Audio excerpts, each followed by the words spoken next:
Welcome back to another video of me talking about a TV show you either never heard of or you completely forgot they existed. Today I'm talking about a show about a secret organization of kids fighting insane and extravagant adults. No, I'm not talking about Codename Kid Next Door. I'm talking about INC, which stands for the Invisible Network of Kids. The show is set at a boarding school called Pinkerton, which is a massive school with only one class and 2 teachers. It is an experimental school for kids who can't be schooled anywhere else. The head teacher is called Mr. Sopper. He's beloved by the children, even though he's the most oblivious man ever. Then we have the second teacher and the villain of the show, Sadie Macbeth. She is obsessed with taking over Pinkerton and making the lives of students miserable by, but not limited to, starving them, having them attacked by robots, and causing them sleep deprivation. And many, many more wicked schemes she comes up with, all because she hates kids. She really chose the wrong career path. This show was produced by France 3 and it aired on Pop in my country. It only had 1 season, but I must have rewatched this show many times because I thought it had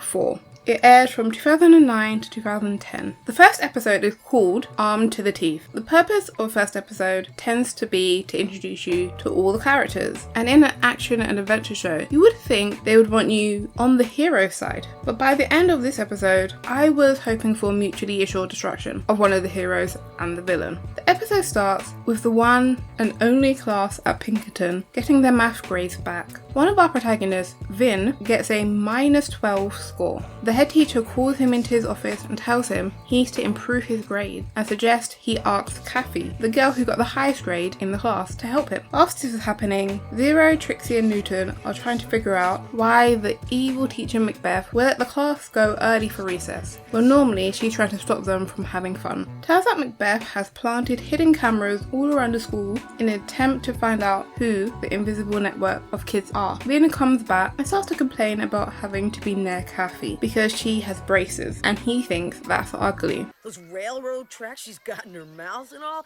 Yikes, yuck. This boy went on a full rant about he does not want to even breathe the same air as Kathy's metal mouth. During this rant, Kathy comes up to them after hearing Vin got such a bad grade and she offers to tutor him from the kindness of her heart. Vin tells her the only way they can study is if they do it in the cold, dark basement where no one can see them together. And Kathy, being the angel that she is, agreed. Vin's friends rightfully reprimand him and tell him he's being mean. And Zero goes to hang him by his underwear for being mean, but Trixie tells Zero not to do it. Macbeth, overhearing all of this, decides to make braces of her own. Earlier, Macbeth gave Vin detention for getting the lowest grade, and whilst in detention, she drugs him and puts on massive braces. Those braces control his body and stop him from being able to say what has happened to him. And at this point, so far, this just feels like karma. It is hard to feel bad for him. He tries to tell his friends using a drawing, but the picture is so bad, they don't know what he's saying. He didn't even try to write it out, which would have been easier for his friends to understand. His friends just think that he's being dramatic about getting braces and they ignore him. Everyone starts making fun of him for his braces. Again, karma. And it makes him really angry. So angry that his headset grows tentacles. He looks like Doc Ock. Then we have the first dance number of many in this series, where Sadie Macbeth dresses as Marilyn Monroe and sings about how she is going to make Vin attack his fellow students and turn them into a braced zombie army. She also calls braces pitiful and lame. Why does everyone in this show have something against braces? Even Zero and their friends said Vin didn't deserve such a fate when they first saw him with the braces.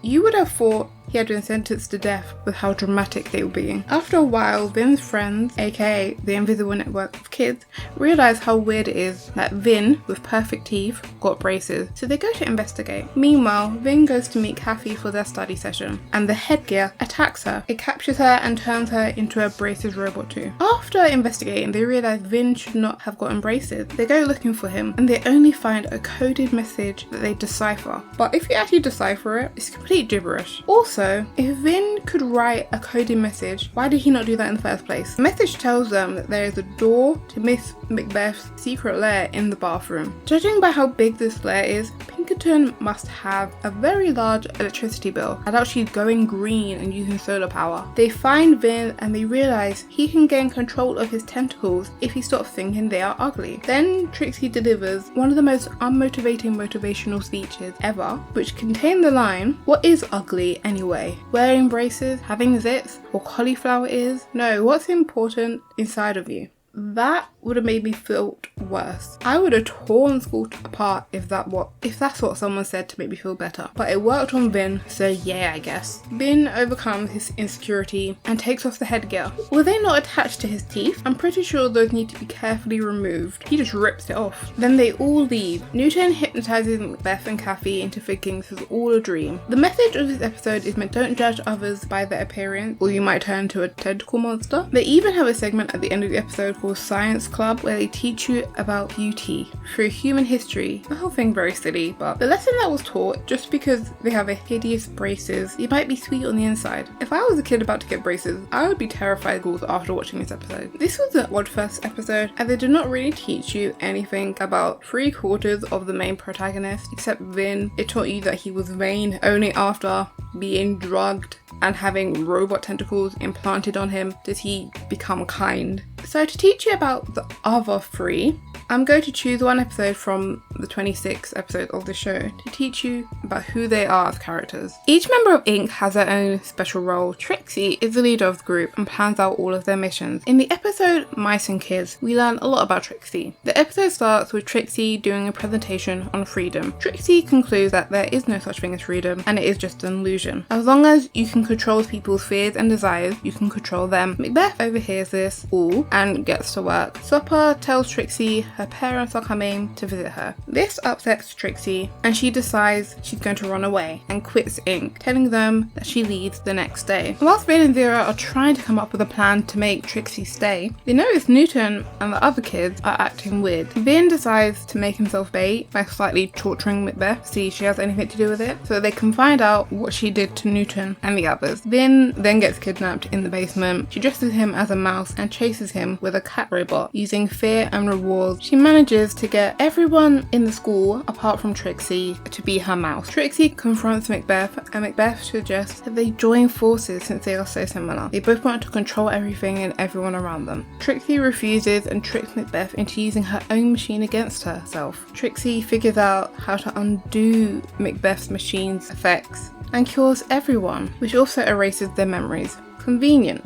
Where does Macbeth get all the money to do all of this? Pinkerton must pay very well. No wonder they only have 2 teachers. That's all they can afford. This episode shows Trixie's talents with control and planning are attributed her inability to control her parents' wild and disorganized lives. As rockers, she tries to control every other aspect of her life. However, in the episode Mice and Kids, Trixie eventually comes to terms with her parents and learns to accept them. Newton's role in Inc. is the inventor of the group. We learn why in the episode Saving the Agent. The episode starts with Newton injuring Macbeth during one of their missions, and then he gets caught. This leads to Sopper threatening to expel Newton and calling his father to town. Turns out Newton's dad is a super successful scientist and Newton aspires to be like him when he grows up. Macbeth ends up saving Newton to try and get him to tell her who the rest of the invisible network of kids are. They manage to trick her by making up a fake leader for the organization, having him fire Newton so he's no longer a part of it, so Macbeth doesn't bother him anymore, and then they blow him up. Not Newton,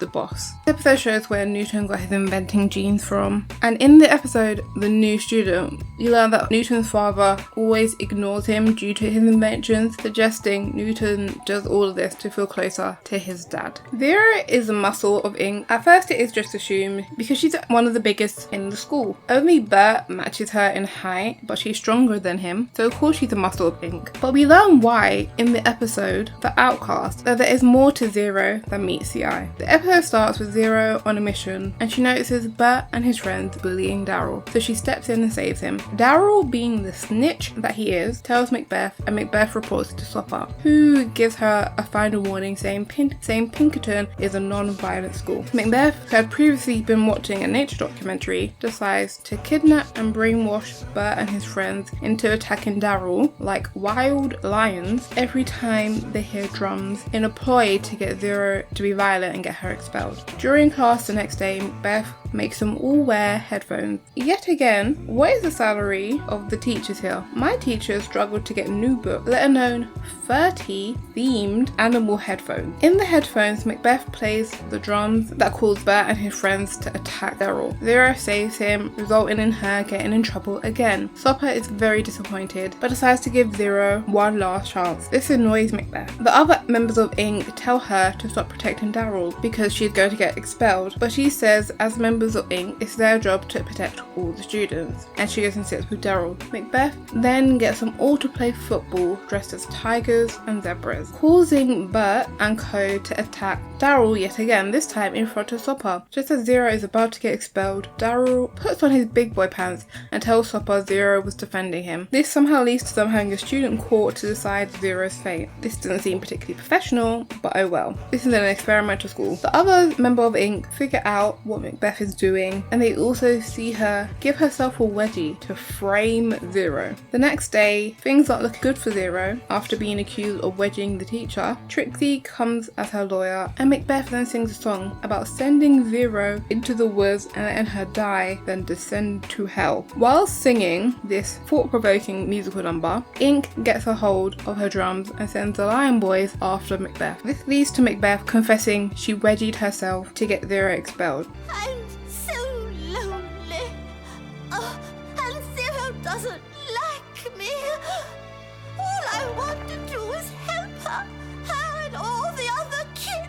And Sopper just forgives her because Sopper is a fool, but at least Zero gets to stay at Pinkerton. While she might like fighting, the main reason Zero is a muscle of Inc. is because there is one thing that Zero absolutely hates, which is bullies, and she uses her strength to protect everyone from the ultimate bully, Macbeth. And Vin is the orphan of the group that is destined to become Batman, because that's the only answer I could come up with to figure out what was the purpose of his character half the time. Literally, the only thing on his own wiki is he started the invisible network of kids. That's it. In the episode New Student, when the student Pervy McGarth, yes, that is her name, who was hired by Macbeth to torment Inc., Pervy says the information in his student folder suggests he is using Inc. to fill the void of not having a family, and that is why he started it in the first place, so he could be the hero of a family. And that's really the only thing to say about his character. They also have this background romance between him and Zero that they hint at every once in a while. Going back to the show's poor attempt at teaching you not to make fun of people due to their appearance, in the episode Love Struck Sink Bomb, Macbeth spots a girl and a boy running away from her room and concludes they are in love. So she starts interrogating everyone she thinks is in love. Newton is the youngest, so he asks Trixie what love is and to show him what it is, asking for a kiss. And then she says this: You're short.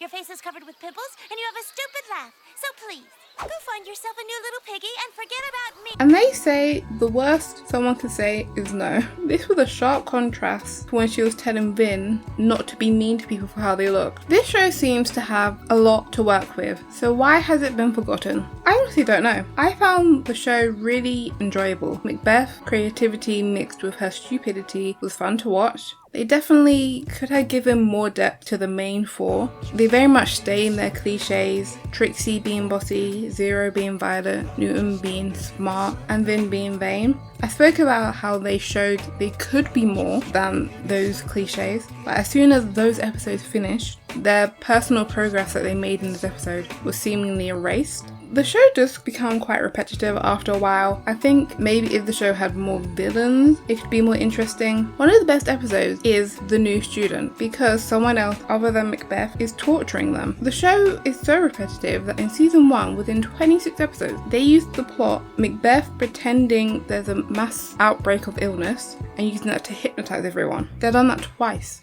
One thing I found interesting was every time Macbeth does find out who the members of Inc. are, they just erase her memory somehow. It reminds me of how Phineas and Ferb, at the end of the episode, somehow all their adventures just magically disappear.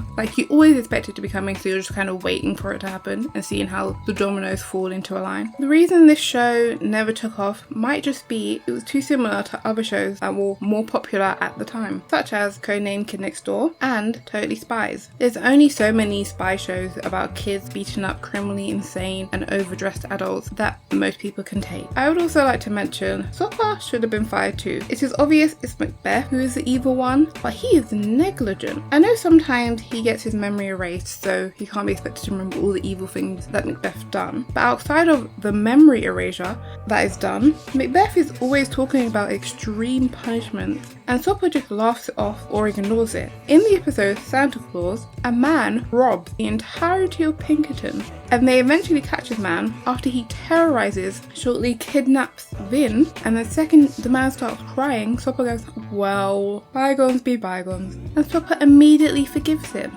They eat dinner with the man. Whilst watching the show, I decided to make a little list of the notable crimes of Sadie Macbeth, going from drugging students, performing dental surgery without a license, brainwashing, poisoning, starvation, psychological torture, child abandonment, false imprisonment, child endangerment, and many, many more. At some point in every episode, Macbeth sings a song explaining her evil plan, and my favourites were the sleeper agent one, the one in Donkey Tale, and the one in Armed to the Teeth. And that will be all for today. All of the episodes of Ink are available on YouTube. I'll see you all next time. Bye!